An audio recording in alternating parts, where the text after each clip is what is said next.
On the 14th of October, 1856, the leaves along the Blue Ridge had turned to fire. Red maples and golden hickories blazed across the ridgeline like the land itself was burning from within, and the air carried that particular autumn sharpness, wood smoke and dying sweetness and the cold, iron taste of coming frost. That meant winter was not far behind. Caleb Mercer stood in the doorway of the county clerk's office in Barren Fork, Virginia, holding a piece of paper that might as well have been a death sentence. Around him, his two older brothers, Thomas and William, were laughing so hard that Thomas had to lean against the hitching post to keep his balance, and William's wife, Margaret, was shaking her head with the kind of theatrical pity that was designed to be seen by the dozen or so townspeople gathered outside. "A pile of rubble," Thomas said, wiping his eyes with the back of his hand. "The old man left you a pile of rubble on a hill nobody can even ride a horse up. Lord have mercy, Caleb." William, the eldest at 42, who had inherited the family's 200 acres of bottomland along the Shenandoah, the best farmland in the county, dark and fertile and flat as a dining table, just shook his head. "Father always did have a peculiar sense of humor," he said, "even from the grave." Margaret leaned close to William and said something behind her hand that Caleb could not hear but could easily imagine.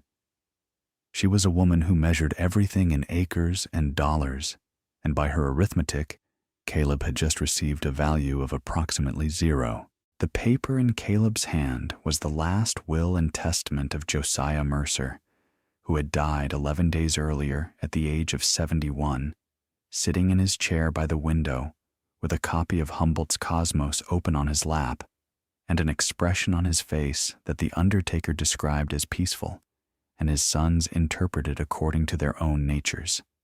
William seeing resignation, Thomas seeing stubbornness, and Caleb seeing something that might have been satisfaction. Josiah had been a surveyor by trade, a reader of books by passion, and a man who trusted the mountains more than he trusted people. He had walked every ridge and hollow in Augusta County, mapped creeks that had no names, and maintained a library of over 100 volumes in a house where his wife, Caleb's mother, dead since 1848, had kept only a Bible and a book of hymns. He had divided his estate with what the brothers considered either madness or malice. William received the fertile bottomland, 200 acres with a solid farmhouse, 2 barns, and income-producing tenants already in place. Thomas received the sawmill on Elk Creek and the timber rights to 60 acres of old-growth forest.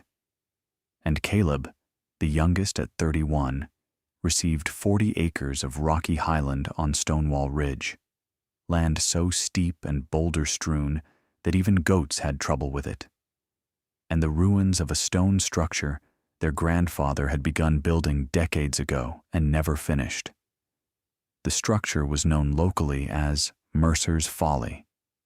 It sat at an elevation of nearly 3,000 feet, half-built and crumbling, with 3 partial walls of stacked limestone and no roof. The trail to reach it was barely passable by mule. No one in Barren Fork could understand why old Josiah had ever bothered to claim the land in the first place, let alone why he'd willed it to anyone. "You could sell it," William offered, attempting generosity. "Might get $12, $15 for the timber rights if there's anything worth cutting up there." "There isn't," Thomas said. He was 37, compact and quick-moving, with the permanent squint of a man who calculated board feet the way other men calculated prayers. "I already looked." Caleb folded the paper carefully and placed it in the inside pocket of his coat. He was a lean man, not tall, with the kind of face people forgot easily. Brown eyes set a little too deep, a jaw that was firm but not striking, hands that were rough and oversized for his frame. He had spent the last 8 years as a stonemason in Charlottesville, and before that, 3 years reading every book he could find in his father's library. He was the only one of Josiah's sons who had inherited the old man's curiosity, and perhaps the only one who understood that his father never did anything without a reason. "I'll go up and have a look," Caleb said quietly. Thomas laughed again, the kind of laugh that invites the audience to join in. Several townspeople obliged. "Take a blanket and a prayer." Caleb did not respond. He untied his mule, loaded his tools, and began the long climb toward Stonewall Ridge, while his brothers rode home to their warm houses in the valley below. The trail to Mercer's Folly took the better part of a day. It wound through dense stands of chestnut and oak, crossed two creeks that ran cold and clear over beds of shale, and eventually narrowed to little more than a deer path cutting along a ledge of exposed limestone. The mule, a gray jenny named Salt that Caleb had bought in Charlottesville for $11, picked her way along the ledge with the careful disdain of an animal that understood the consequences of a misstep better than any human could. The forest changed as they climbed. The lowland hardwoods gave way to mountain species, hemlock, spruce, and birch, and the underbrush thinned until the ground was carpeted with a deep layer of leaves and moss that muffled every footfall. The air grew cooler and thinner and carried the clean, resinous scent of evergreens. Twice Caleb saw deer, a doe and her late fawn, watching from a thicket of rhododendron with eyes like polished stones. A red-tailed hawk circled above the ridge in wide, patient arcs, riding the updrafts that the mountain generated as the sun warmed its stone flanks. By the time he reached the ridge, the sun was low and the temperature had dropped to something that bit through his wool coat and settled into his bones like an unwelcome tenant. The last half-mile was the steepest, climbing through a field of boulders the size of wagons, tumbled and stacked in the chaotic way that suggested an ancient rock slide. Between the boulders, ferns grew in dense clusters, still green despite the season, which Caleb noted with the absent interest of a man whose mind was always cataloging. He saw the ruin before he reached it. 3 walls of rough-cut limestone, each about 8 feet high, standing in a rough rectangle against a natural rock face. The 4th wall, or what should have been the 4th wall, was the mountain itself, a sheer face of gray stone streaked with veins of white quartz. The whole structure was perhaps 30 feet long and 14 feet wide, open to the sky, choked with fallen leaves and the debris of decades. A young birch tree had taken root in one corner, and a family of chipmunks had built a nest in another. It was, by any reasonable measure, a pile of rubble. The upper courses of the walls had collapsed in places. Mortar had crumbled to powder. Stones lay scattered across the interior like teeth knocked from a jaw. And yet, Caleb tied Salt to the birch tree, set down his pack, and began to walk the perimeter. He ran his hands along the walls, testing the mortar joints, pressing his fingers into the gaps between stones, reading the structure the way his father had taught him to read the land, not just with his eyes, but with his hands. The limestone was local. He could see the quarry marks his grandfather had made, and despite decades of neglect, the lower courses were remarkably solid. The foundation stones were massive, some weighing 300 or 400 pounds, fitted together with the kind of precision that took patience and understanding of how stone wanted to sit. He spent the first hour simply looking. The rock face that formed the back wall curved inward slightly, forming a shallow concavity. And at the base of this concavity, half hidden by fallen stones and dead leaves, was a gap. Not large, perhaps 2 feet wide and 18 inches tall, but from it came a faint, unmistakable current of warm air. Caleb knelt and held his hand in front of the opening. The air that touched his palm was warm, not hot, not like a thermal spring, but warm the way a cellar is warm in December, the way the earth is warm when you dig past the frost line. Steady, constant, like the mountain was breathing. He cleared the debris and pushed his lantern inside. The gap widened quickly into a passage perhaps 4 feet high and 3 feet wide, angling downward into darkness. The walls were smooth limestone, damp in places, and the air inside was comfortable. He estimated 50 to 55 degrees. It smelled of minerals and deep time, wet stone and ancient water and earth that had never seen the sun.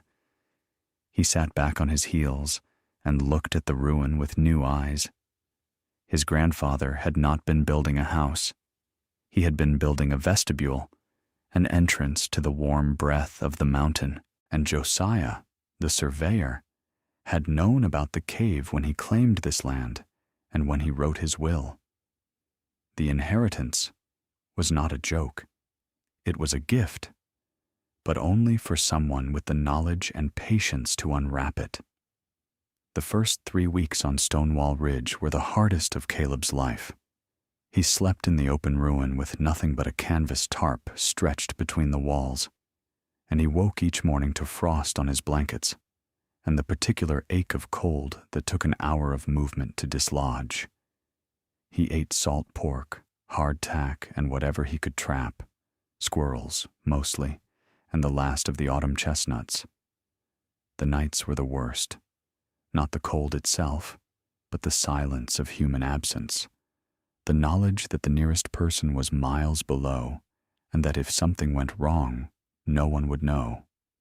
On the third night, lying under his tarp with stars visible through the gap in the walls, he heard a sound from the cave opening. A low, resonant hum, almost below hearing, like a note played on a bass string the size of the mountain. He later understood it as the cave's response to a change in barometric pressure, but in that moment, alone on a cold hillside, it sounded like the mountain was talking to him. He did not find this frightening. He found it reassuring. But he worked. Every day, from first light to last, with the focused intensity of a man who understood that winter was coming, and that the quality of his shelter would determine whether he survived it. The first task was clearing. He removed decades of debris from the ruin and discovered that his grandfather had laid the foundation stones on solid bedrock, which explained their stability. He also discovered something else, a series of channels cut into the bedrock, shallow grooves about 4 inches wide and 2 inches deep, running from the cave opening toward the front of the structure in a branching pattern, like the veins on the underside of a leaf. They had been cut by hand. It took him several days of puzzling to understand their purpose. The channels were designed to carry warm air from the cave opening and distribute it across the building's floor. His grandfather had been designing a heating system, not with fire, not with wood, but with the earth itself. Caleb had read about such things in Charlottesville, a treatise by a French engineer describing the ancient Roman hypocaust system, where warm air circulated beneath raised floors. But the Romans used furnaces. His grandfather had planned to use the mountain. The principle was simple and elegant. At depth, the earth maintains a nearly constant temperature, roughly 55 degrees Fahrenheit in this region, regardless of season. Caves that extend deep into rock act as thermal reservoirs, breathing air that is warmed in winter and cooled in summer. If that air could be channeled into a building, the building would be heated without fuel, not to roasting warmth, but to a steady, livable temperature that would keep water from freezing and a man from dying of cold. Caleb began rebuilding. He started with the walls, mixing new mortar from lime he burned himself, gathering limestone chunks from the outcrop on the ridge, building a kiln from fieldstone, burning the limestone for 3 days to produce quickite, then slaking it in a pit near the creek and waiting another 2 days for the chemical reaction to complete before mixing the finished lime with sand and water. The process was slow and demanding, requiring constant attention to the kiln temperature and the slaking process. But the result was mortar of excellent quality, strong, workable, and far superior to anything he could have bought in Baron Fork. Each stone had to be cleaned, examined, and fitted by hand. Collapsed upper course stones had tumbled down the slope in some cases and had to be hauled back up on a makeshift sled. 2 chestnut poles with cross pieces, dragged by salt and guided by Caleb's aching arms. Some of the original stones had cracked during their fall and were useless. For these, he quarried new ones from the outcrop, splitting them using the wedge and feather technique his grandfather had used. Drilling a line of shallow holes, inserting iron wedges with thin metal feathers on each side, then tapping each wedge in sequence until the stone split along the line with a sound like a muffled gunshot. He rebuilt the 3 standing walls to 9 feet, plumbing each course with his level, checking each corner with his square. Then he began constructing a roof. He had no sawn lumber. The nearest sawmill was Thomas's, and he would sooner sleep in the snow than ask Thomas for anything. So he felled chestnut trees from the slope below and hewed the beams by hand with a broadaxe. Each beam had to be squared on 4 sides, a process that took hours of steady, rhythmic chopping and produced blisters that broke and bled and hardened into calluses that would stay with him for life. The ridgepole alone took 4 days to shape and 2 more to raise by himself, using a system of ropes, levers, and stacked stones that he devised from watching quarrymen in Charlottesville. He built a cradle of stacked stones at each end, rigged a rope over a high branch for mechanical advantage, and inched the heavy beam upward by stages. When it finally settled into the notches he had cut in the wall tops, he stood back and felt something he had not felt in years: pride. For the roof, he split chestnut shakes, thin, flat pieces of wood that overlapped like fish scales to shed water. The technique was ancient and simple but maddening in its demands for consistency. Each shake had to be split from a straight-grained bolt using a froe and mallet, then shaved to uniform thickness with a draw knife. A single shake took 5 minutes. He needed roughly 800 to cover the roof. He split them in the evenings by firelight, the rhythmic tap, tap, tap of mallet on froe, becoming the soundtrack of those autumn weeks. A sound that Salt the Mule grew so accustomed to that she would lay her ears back in protest when it stopped.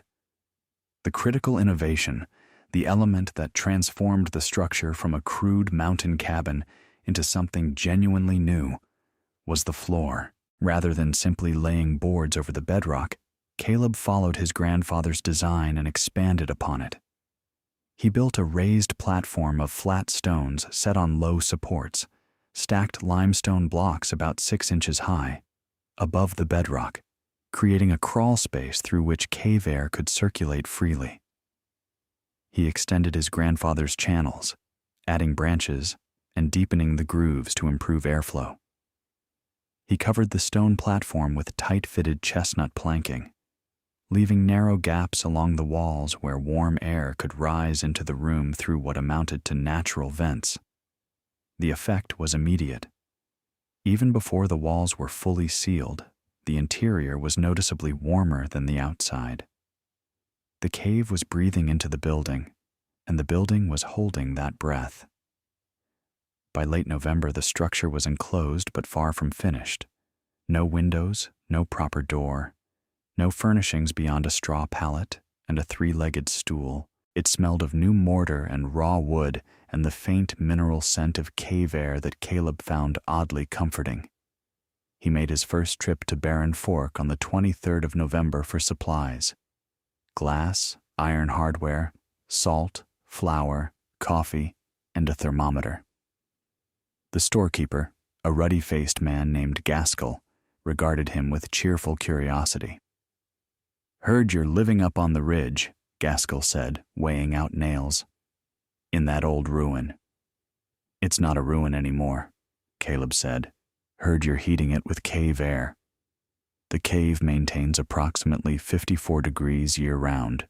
The floor system distributes that air throughout the building. Gaskell blinked. 54 degrees from a cave.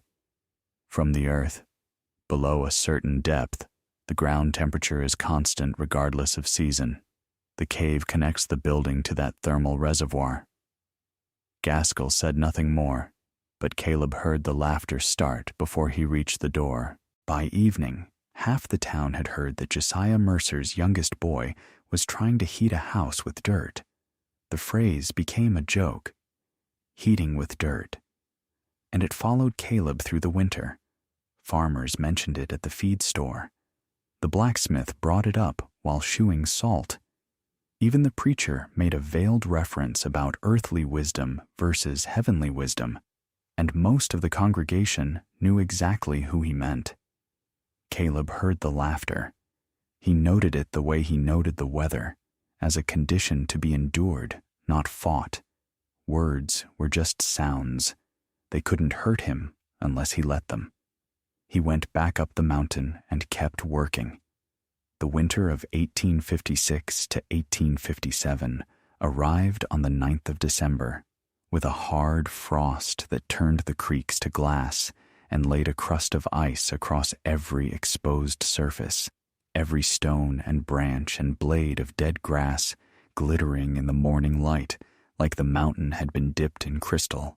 By Christmas, there were 8 inches of snow, and the temperature had dropped to 12 below zero on the coldest night. A night so cold, the trees cracked like gunshots, and the stars seemed to vibrate in a sky that was black and depthless and utterly without mercy.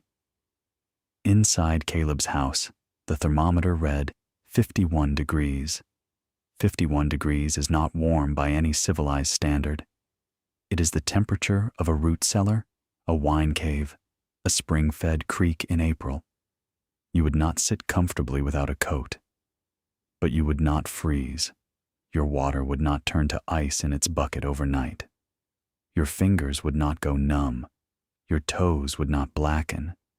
And your lungs would not burn with each breath the way they burned outside, where the air was so cold it felt solid. And with a small fire in the stone hearth, burning not the half-cord per day that valley families consumed during deep winter, but a modest armful of sticks sufficient to raise the temperature another 15 or 20 degrees, the house on Stonewall Ridge was as comfortable as any home in Barren Fork. More comfortable, in some ways. The cave air was not just warm, it was humid, carrying moisture from underground passages. The air inside did not dry out the way fireplace-heated air does. No cracking skin, no parched throat, no static. The warmth was gentle even and strangely alive, as though the mountain itself were sheltering him. Caleb spent that first winter in focused solitude that he would later call the most formative months of his life.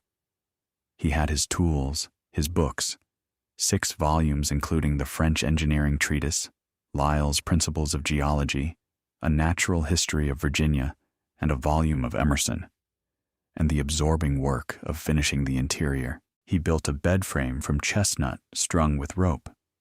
He constructed shelves for books and tools, fitting them into the walls with mortised joints that needed no nails. He installed windows, 2 on the south wall, 1 on the east, setting glass panes into frames he had shaped himself, caulking the edges with a mixture of pine resin and beeswax that would flex with the wood without cracking. He hung a heavy oak door on iron hinges, fitting it tight enough to keep out drafts, but leaving a gap at the bottom through which cave air could still circulate. He plastered the walls with lime, sand, and clay, applied in 2 coats, a rough scratch coat and a smooth finish, which dried to a pale, luminous surface that reflected lantern light warmly and gave the house an unexpected elegance. In the evenings, by that lantern light, he read. He read Lyell on the formation of limestone, tracing the connection between the ancient seabed that had become this mountain and the cave that had formed within it. He read Emerson on self-reliance and found himself nodding at passages he had once considered merely philosophical, but now understood as practical wisdom. He read the French engineering treatise again and again, comparing the described systems with what he had built, finding both confirmation and ideas for improvement. And he explored the cave. The opening led into a passage that descended at a gentle angle for approximately 60 feet before opening into a chamber roughly 20 feet across and 12 feet high.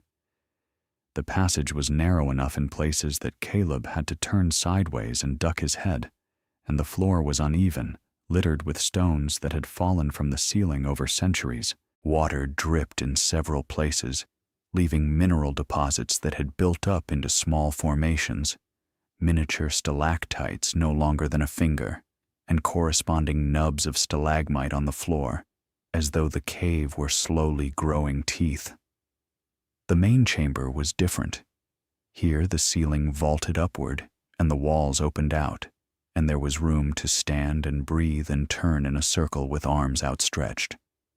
The walls were covered with formations, stalactites hanging from the ceiling in clusters ranging from pencil-thin to arm-thick, stalagmites rising from the floor like frozen candle drippings, and along one wall, a broad curtain of flowstone that draped from ceiling to floor in undulating folds, gleaming like amber in the lantern light. The temperature was a steady 55 degrees. The air was still and clean, carrying the ancient mineral smell of limestone dissolved and redeposited over millennia, one molecule at a time, with a patience that made human timescales seem absurd. Beyond this chamber, the cave continued.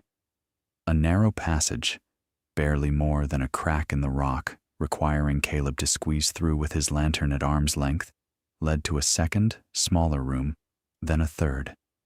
The second room had a pool of water so clear and still that it was nearly invisible.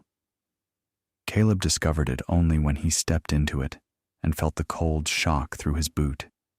The third room was the driest, with walls of rough, porous limestone that absorbed sound so completely that the silence inside was like a physical substance.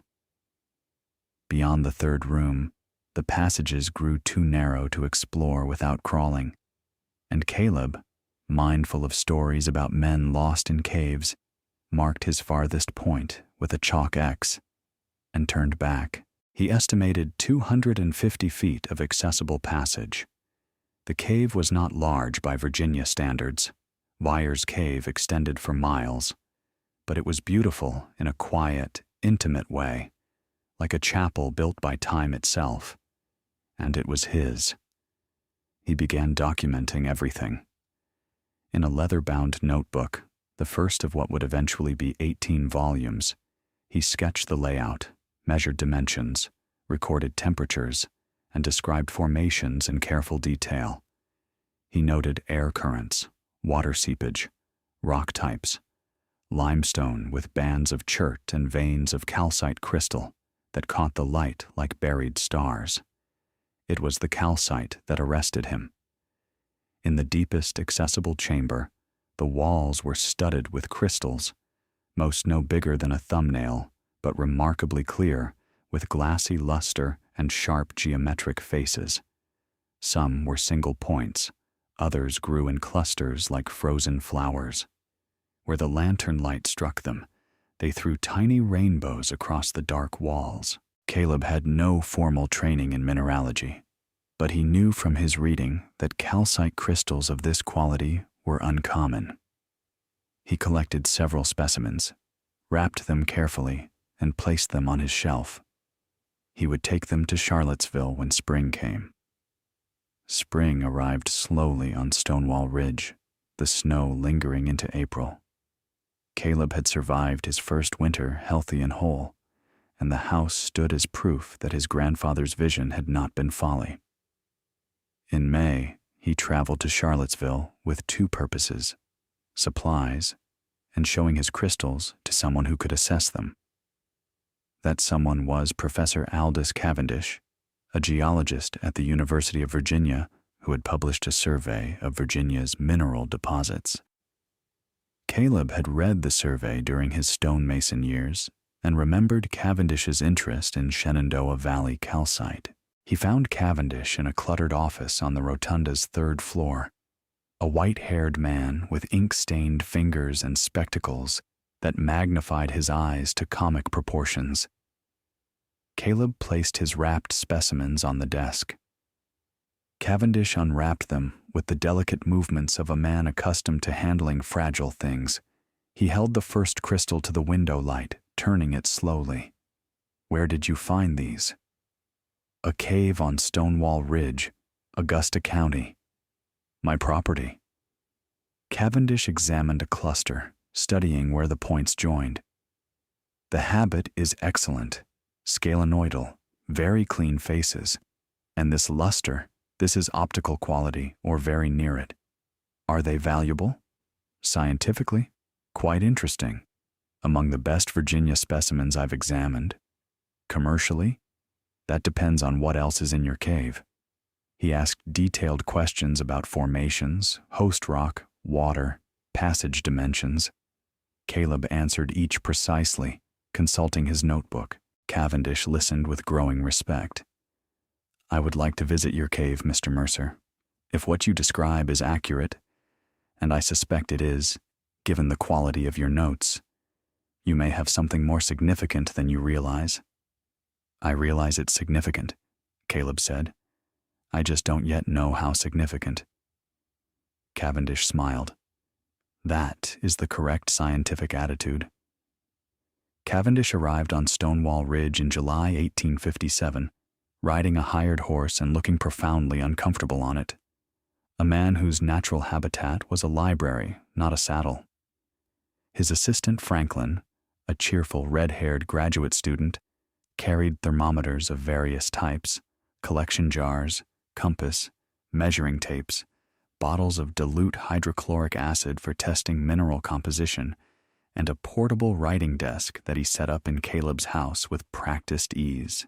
The professor spent 3 days in the cave, measuring, sketching, collecting, and muttering to himself in a continuous undertone that Franklin seemed to find normal. He crawled into passages Caleb had not attempted, emerging with muddy trousers, scraped elbows, and bright eyes that made him look 20 years younger. He took temperature readings at every accessible depth and at every hour, comparing them with outside air temperature and recording the differentials in handwriting so precise it made Caleb's own careful notes look rough by comparison. He examined the heating system thoroughly, crawling into the space beneath the raised floor with a lantern and spending 2 hours tracing the air channels his grandfather had cut into the bedrock, then asking Caleb to explain the design in detail, the dimensions, the angles, the reasoning behind each branch and vent. On the third evening, over coffee in Caleb's house with the July heat softened by the cave air circulating beneath their feet, Cavendish gave his assessment. Franklin sat in the corner, transcribing. "The cave is not large, but the formations are exceptional. The calcite specimens are among the finest in Virginia, better than Wyer's in my opinion. There are also deposits of aragonite in the lower passages that are quite rare for this region." He paused. "However, the true value is not the minerals alone. It is the combination. The cave, the thermal properties, your grandfather's original design, and what you have built upon it. You have created a practical demonstration of geothermal principles that I have only read about in European journals. The raised floor, the air channels, the thermal mass. It is elegant work and sound science arrived at through observation rather than theory." He asked to write about it. Caleb agreed. He was not a man who sought attention, but he understood the value of having his work documented by a credible authority. And he understood, too, that his grandfather and father deserved to have their vision recognized. Cavendish published a paper that autumn in the Virginia Journal of Natural Science titled "On the Mineral Formations and Geothermal Properties of a Cave in Augusta County," with notes on a novel application of passive heating. It was a modest publication with a small readership, mostly academics and amateur naturalists, but within that particular world it created a quiet stir. The first collector arrived in October, a wealthy amateur naturalist from Richmond named Harwell, who made the climb to Stonewall Ridge in polished boots that were ruined well before he reached the top. He spent an hour in the cave, exclaiming over the formations with the undiscriminating enthusiasm of a man who collected beautiful things the way other men collected debts, and offered Caleb $8 for a single cluster of calcite crystals the size of a fist. $8 was more than a week's wages for a skilled laborer. Caleb studied the man's face for a moment, decided he was sincere, and accepted. Caleb was careful. He did not strip the cave. He had learned from watching Thomas, and from the books he had read about the exhaustion of natural resources, that extraction without stewardship was the quickest path to ruin. He collected only specimens that could be removed without damaging surrounding formations, working with a small chisel and infinite patience, taking perhaps 1 or 2 pieces per week. He cleaned and mounted them on carved wooden bases, sometimes adding a small brass plate with the scientific name, the date, and the cave's location. He sold them to visitors, then by mail order to collectors whose names Cavendish generously provided. By spring of 1858, Caleb was earning more from his pile of rubble than William earned from his 200 acres. It was in April of 1858 that he met Ada Lenoir. She came with her father, Henri, a French-born apothecary from Staunton, who had read Cavendish's paper and wanted to see the cave for himself. Henri was small, energetic, with a thick accent, expressive hands that never stopped moving, and an endless supply of questions that he asked with the cheerful persistence of a terrier digging for a buried bone. He had left France in 1836, fleeing not revolution, but boredom. Paris has too many pharmacists and not enough mysteries, he told Caleb, and had established a successful apothecary shop in Staunton, where he compounded medicines, collected minerals, and argued about chemistry with anyone who would stand still long enough. His daughter Ada was 26. She was dark-haired, with her father's sharp features softened into something closer to elegance, and she possessed the particular kind of quietness that comes not from shyness, but from the habit of careful observation.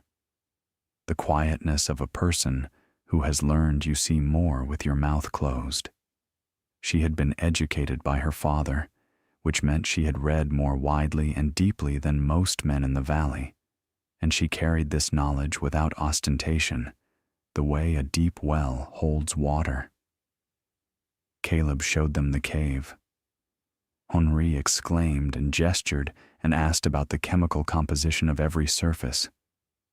Ada said very little, but Caleb noticed she touched the cave walls the same way he did, with her fingertips, gently, as though listening through her skin. After the tour, they sat in the house. Henry talked about pharmacology and mineral waters. Ada looked at the bookshelves. "You have Lyle," she said. It was the first complete sentence she had spoken, her voice lower than expected, with a faint trace of her father's French accent. "The Principles of Geology. I found a copy in Charlottesville. My father has the French edition. I've read it twice." She pulled the volume from the shelf and opened it to a chapter on cave formation. "This section on dissolution chemistry. Have you noticed how it applies to your aragonite deposits?" Caleb had noticed. They talked about it for an hour, while Henri dozed by the hearth. It was the first conversation Caleb had had in months that was not about commerce, weather, or the opinions of Baron Fork about his sanity. It was a conversation about ideas, about the slow, magnificent processes that shaped the earth. Ada returned the following week without her father, bringing a French botanical text and elderberry preserves. They walked the ridge together, and she identified plants Caleb couldn't name: toothwort, hepatica, and a rare maidenhair fern at the cave entrance, whose presence at this elevation she attributed to the cave's unique microclimate. She moved through the forest with the sure-footed confidence of someone who had spent more time outdoors than in parlors, and she asked questions that were specific and intelligent, not the vague curiosity of a visitor, but the focused inquiry of someone who wanted to understand. She came again and again. Sometimes she brought books. Sometimes she brought specimens from her father's collection for comparison with Caleb's. Once she brought a small brass microscope that had belonged to her mother, and they spent an afternoon examining the crystal structures of different calcite specimens, marveling at how the same mineral could take such different forms depending on the conditions of its growth. Their courtship was quiet, conducted through shared reading, shared walking, and shared work. Ada began helping catalog mineral specimens with proper scientific names in a precise, small hand. She suggested improvements to his collection technique, showing him how dilute acid could clean specimens without damaging crystal faces. She pointed out formations in the cave that he had overlooked, small but beautiful clusters hidden in crevices that his lantern had not illuminated from the angles he typically used.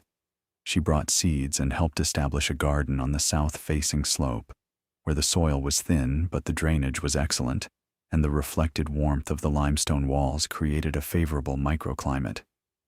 She did not ask permission to do these things.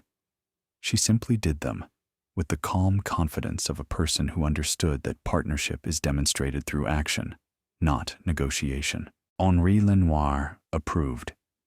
"She is stubborn," he told Caleb. "She will go where she chooses. I think she has chosen well." They married in September 1858 in the stone house on Stonewall Ridge, with Henri, Cavendish, and Gaskell as witnesses. Gaskell arrived with a ham and a look of puzzled respect. He shook Caleb's hand and said, "I believe I may have underestimated you, Mercer." It was as close to an apology as Baron Fork was likely to produce. The years that followed were years of building, not just the house, which Caleb expanded steadily, adding rooms each connected to the cave air system, but a life. Ada bore their first child, Josiah, in the summer of 1859. A daughter, Claire, followed in 1861, and a second son, Henri, in 1864. The children arrived in a house warmed by the mountain, and they grew up learning to read the land the way their parents did, with patience, with curiosity, with their hands as well as their eyes. The Civil War touched Stonewall Ridge only lightly. The ridge was too remote and too difficult to access for either army. Confederate and Union forces moved through the valley below like competing currents in a river, burning barns, requisitioning livestock, and conscripting men. But they did not climb the ridge. The trail was too steep, the reward too uncertain, and there were easier targets below. Caleb, who had no slaves and no political convictions strong enough to die for, stayed on his mountain. He sold crystals when he could. The market contracted during the war, but did not disappear entirely as northern collectors continued to buy through intermediaries, grew what the thin soil would yield, hunted deer and turkey and occasionally bear, and kept his family warm through 4 winters of war, while the Shenandoah Valley burned. It was during the war years, when outside contact was limited, and Caleb had long stretches of uninterrupted time for observation, that he made what he later considered his most important discovery. He had noticed that certain slopes supported unusual plant growth, ferns typical of deep hollows, wildflowers that bloomed weeks earlier than in the valley, trees like pawpaw and persimmon that shouldn't have survived at that elevation. The common factor was proximity to the cave system. Wherever underground passages ran close to the surface, within 10 or 15 feet, the ground above was slightly warmer than the surrounding terrain. The effect was subtle, a matter of 2 or 3 degrees, but in the marginal conditions of a mountain ridge at 3,000 feet, 2 or 3 degrees meant the difference between survival and death for many plant species. The warm soil extended the growing season, prevented deep frost, and created microclimates where tender plants could thrive in conditions that would kill them elsewhere. Caleb began mapping these warm zones with the precision of his father's surveys, driving stakes at measured intervals and recording soil temperatures at each point over a full year. Ada, drawing on her botanical knowledge and her father's systematic approach, began experimenting with plantings in the warm zones, testing which species could survive, which would thrive, and how close they needed to be to the underground passages to benefit from the thermal effect. By 1866, they had established a garden producing vegetables no one else in the county could grow at that altitude. Early lettuce and peas that emerged weeks before their valley counterparts, late tomatoes that ripened in October warmth, while other gardens had already surrendered to frost, and a small orchard of apple trees benefiting from warmed soil above a shallow cave passage. Ada kept meticulous records of planting dates, yields, and temperatures, building a data set that would later prove invaluable to agricultural researchers studying microclimate effects. The garden was never large or particularly productive by valley standards, but it was remarkable for its location, and it contributed to the growing reputation of Stonewall Ridge as a place where ordinary rules did not quite apply. The mineral business grew steadily in the years after the war. As the country rebuilt and Americans turned their attention from destruction to understanding, interest in natural history surged. Caleb's crystals found a ready market among collectors, museums, and universities across the eastern seaboard and in Europe. He developed an extensive correspondence with mineralogists in Philadelphia, New York, Boston, and London, exchanging specimens for books, scientific instruments, and information that enriched his understanding of his own cave. His leather notebooks multiplied, 14 volumes by 1870, each one more detailed and more confident than the last. Ada was his full partner in all of it. She maintained the botanical records with a precision that Cavendish himself admired on his periodic visits. She managed the correspondence, writing letters in both English and French to collectors and scientists across 2 continents. She educated the children, teaching them reading, mathematics, natural history, French, and the particular Mercer-Lenoir discipline of looking carefully at the world before drawing conclusions. And it was Ada who suggested, in 1869, opening the cave to paying visitors, not as a showy tourist attraction in the theatrical style of Luray or Mammoth Cave, but as an educational experience. They charged 50 cents per person, limited groups to 4, and Caleb himself led each tour, explaining the geology, the formations, and the principles of geothermal heating in the careful, patient way that came naturally to him. He never rushed. He never simplified beyond what accuracy permitted. And he never failed to mention his grandfather's original vision or his father's gift, because he understood that his story was not his alone. It was a thread in a longer weaving that stretched back generations and would, if he did his work well, stretch forward just as far. The visitors came. Not many. The climb discouraged all but the genuinely interested, which was exactly the point, but enough to sustain a modest income and, more importantly, to build a network of people who understood and valued what Caleb had created. Teachers brought students, Scientists brought colleagues.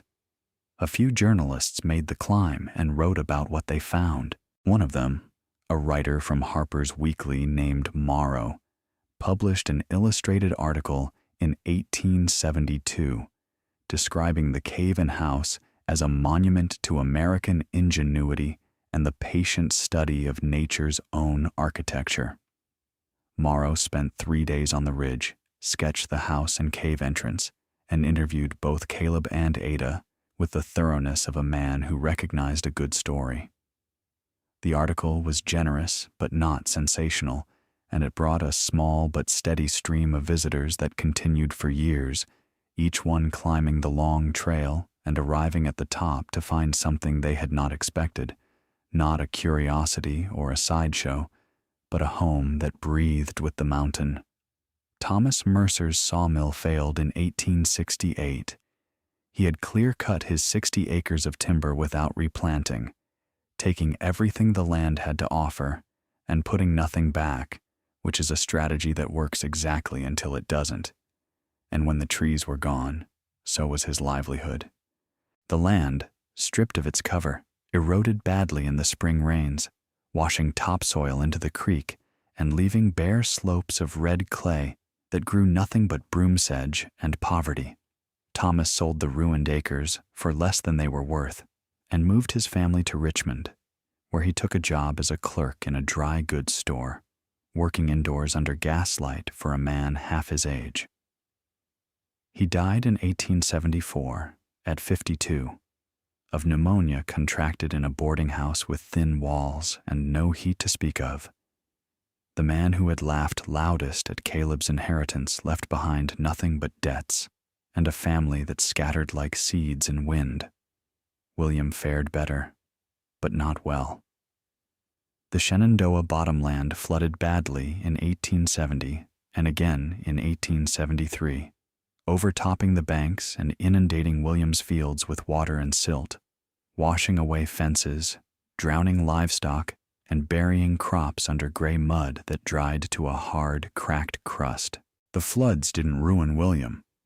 He was a competent farmer and rebuilt each time. But they ground him down, year by year, the way water grinds stone. His wife Margaret developed a persistent cough in the winter of 1874 that the valley doctors couldn't cure. They prescribed rest, which she could not afford, and warm, dry air, which the damp river bottom did not provide. In the winter of 1875, William came to Stonewall Ridge for the first time. It took him most of a day, and he arrived in the late afternoon with his hat in his hands and a look on his face that Caleb had never seen. Not humility exactly, but something close to it. Something that had been forced upon him by the kind of education only failure can provide. He was 55, but looked older, stooped, gray, with the hollowed expression of a man whose certainties had been removed one by one. He looked at the house. 5 rooms, a library of 200 volumes, solid and warm and glowing with lamplight. And then at Caleb. "I laughed at you," he said. "I remember. Father knew, didn't he? He knew about the cave. He knew about the warmth. He knew the land was worth more than it looked, and he knew I was the one who would see it." William was quiet for a long moment. "Margaret is sick. The house in the valley is damp. The doctor says she needs dry air and steady warmth." "Bring her up," Caleb said without hesitation. "We have room." Margaret spent that winter on Stonewall Ridge, in a room with a south-facing window and a floor warmed by the mountain. The cave air, with its steady humidity and temperature, eased her cough. She slept through the night for the first time in months. She did not recover fully. The damage was too advanced. But she improved markedly and lived another 7 years, spending each winter on the ridge. She never apologized for her earlier mockery, and Caleb never asked her to. Some things do not require words.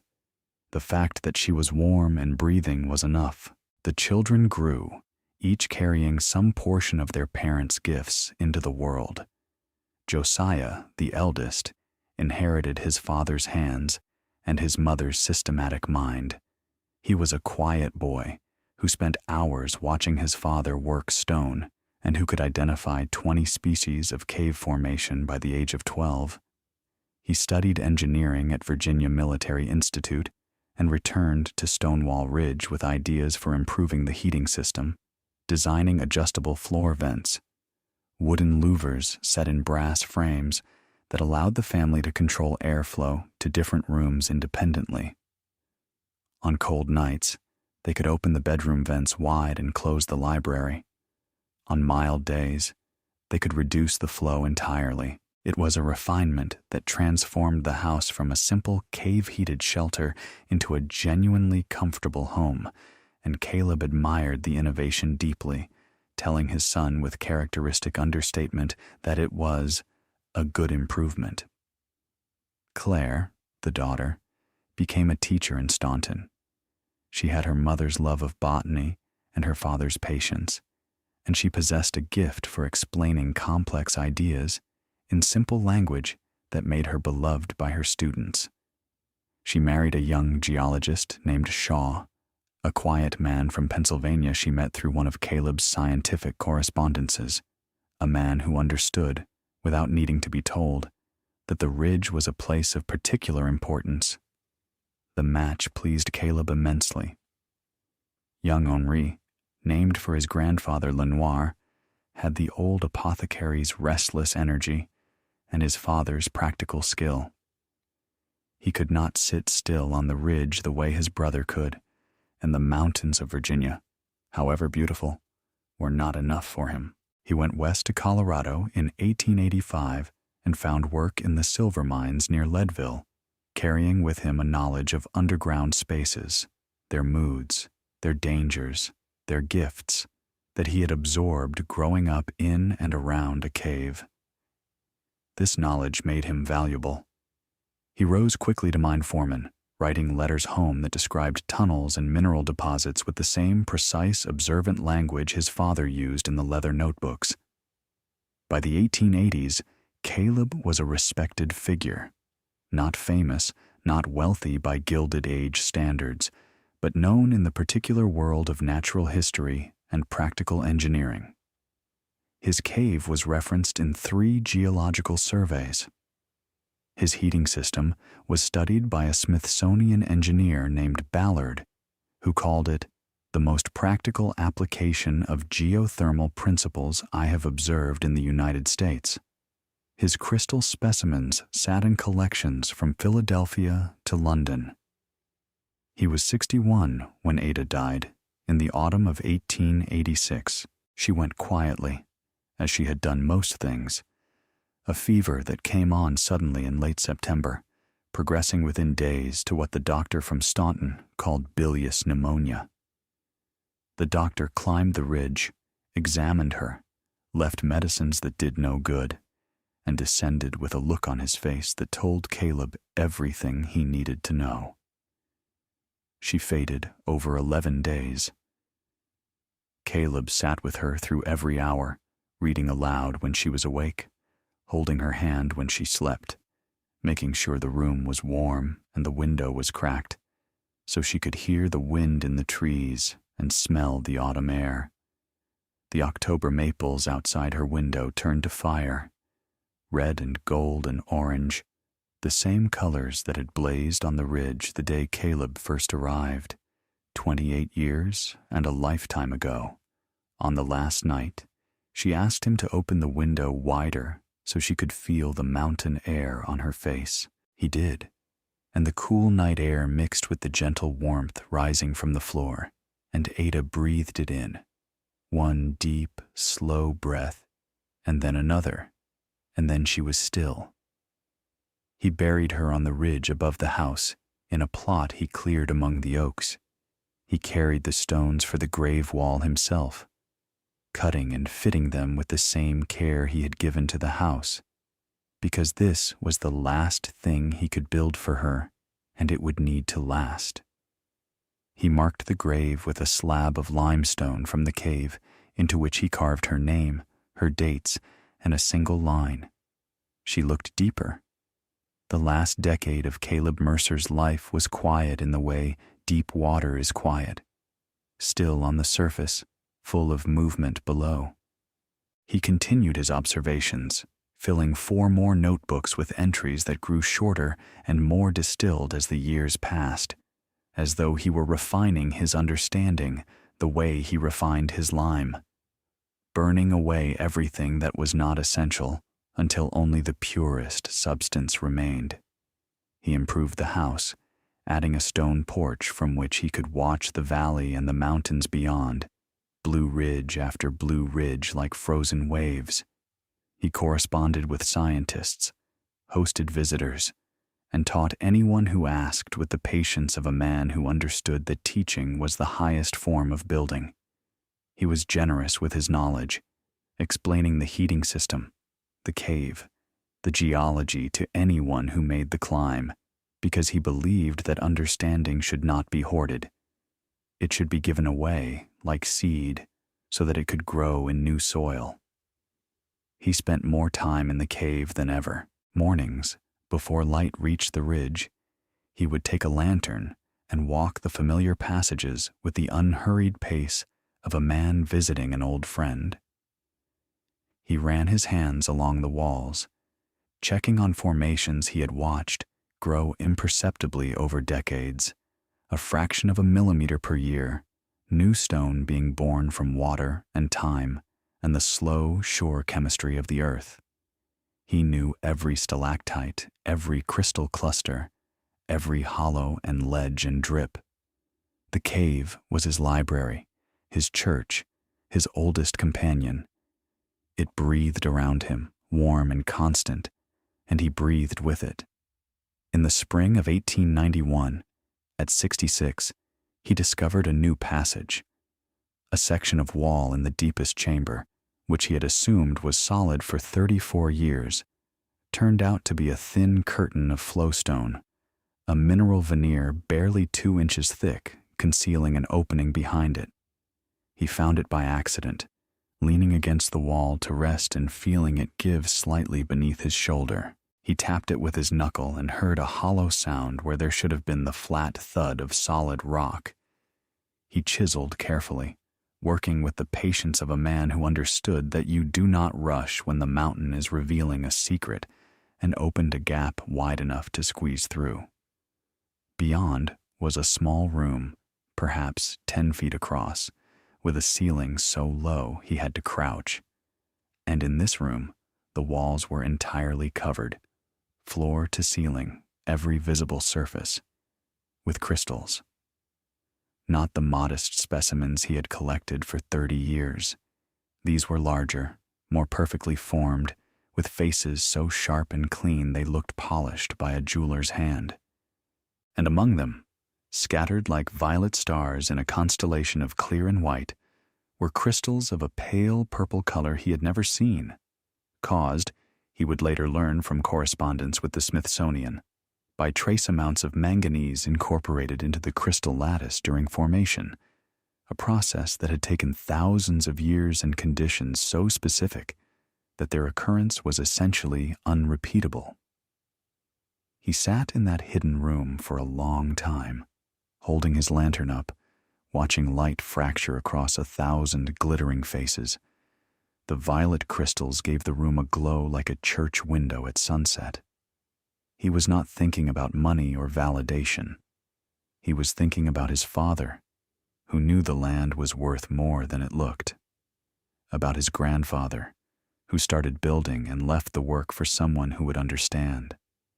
About Ada, who looked deeper. He collected a single crystal, a violet calcite point about 3 inches long, perfectly terminated, flawless, and set it on the shelf next to Ada's botanical notebooks, where it caught the morning light and threw a soft, violet shadow across her handwriting.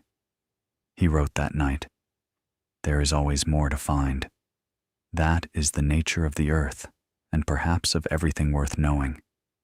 You think you have reached the final room, and then you discover that what you thought was a wall is a door. Caleb Mercer died on the 3rd of March, 1894, at 68. He died in the house he had built, in the bed he had made with his own hands, in a room warmed by the mountain he had spent his life learning to understand. His son Josiah was with him, and Claire had come from Staunton with her husband Shaw, and even Henry had traveled from Colorado when word reached him, arriving on the ridge wind-burned and trail-worn, and just in time. The winter had been harsh, one of the worst in memory, the old-timers said, and Caleb had weakened gradually through January and February, his body failing with the same unhurried patience with which it had worked for 68 years. He was not in pain. He was not afraid. He spent his last weeks in bed, reading when he had the strength, looking out the window at the snow-covered ridge when he did not, and talking quietly with his children about the things that mattered: the cave, the crystals, the notebooks, and the principle that had guided his life. His last words, according to Josiah's journal, were spoken in the early morning hours when the house was quiet and cave air moved through the floor vents like a long, slow breath, the mountain exhaling, as it had exhaled every day and night for millennia, patient and faithful. "Keep looking," he said. "There's always more." They buried him next to Ada, under the oaks, on the ridge he had climbed 38 years earlier, with a mule and a set of tools, and nothing else. The limestone slab bore his name, his dates, and a single word he had chosen himself: builder. The house on Stonewall Ridge still stands. Josiah added a wing in 1902 and replaced the chestnut roof with slate. His son, another Caleb, wired the house for electricity in 1938 and added plumbing, though he kept the original cave air heating system functioning alongside the new furnace. Family members noted the old system still worked better on the coldest nights. The cave was never commercialized beyond the family's modest tours. The deeper chambers, including the violet crystal room, were sealed in 1947 to protect the formations. The property remains in the Mercer family. A great-great-granddaughter lives there now, a retired geologist named Ada, named for her ancestor, who studies the same formations documented in leather notebooks 140 years ago. She has added modern instruments: temperature loggers, humidity sensors, flow meters. But the data they produce confirms what Caleb observed with a lantern and a mercury thermometer. The cave breathes, the temperature holds steady at 55 degrees regardless of the season, and the crystals continue their imperceptible growth, adding new layers of mineral and beauty, at a rate measured not in years or decades, but in centuries. On the coldest nights of winter, when the temperature drops below zero, and the wind howls across the ridge with the high, keening sound that Salt the mule used to flatten her ears against, the floor of the original room, built in the autumn of 1856 with hand-quarried limestone and chestnut beams and the quiet, determined labor of a man whom nobody believed in, still radiates a steady, gentle warmth that needs no fire, no fuel, no human intervention.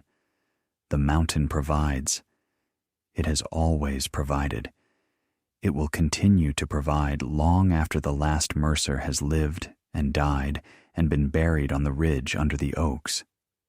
The Smithsonian holds 14 of Caleb's specimens, including the violet calcite from 1891. The 18 notebooks are in the University of Virginia archives. Cavendish's 1857 paper is still cited in literature on passive geothermal design, but perhaps the truest measure of Caleb Mercer's legacy is not the crystals in the Smithsonian, or the notebooks in the archive, or the house that still stands warm on a cold ridge. It is the principle that animated his life and that he passed to his children, and they to theirs. That what looks worthless may be invaluable, that what is mocked may be wise, and that the patient work of understanding, of looking deeper, always deeper, past the surface, past the obvious, past what everyone else sees, is its own reward and the only wealth that endures.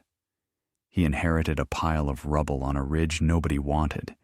He turned it into a home, a laboratory, a business, and a life.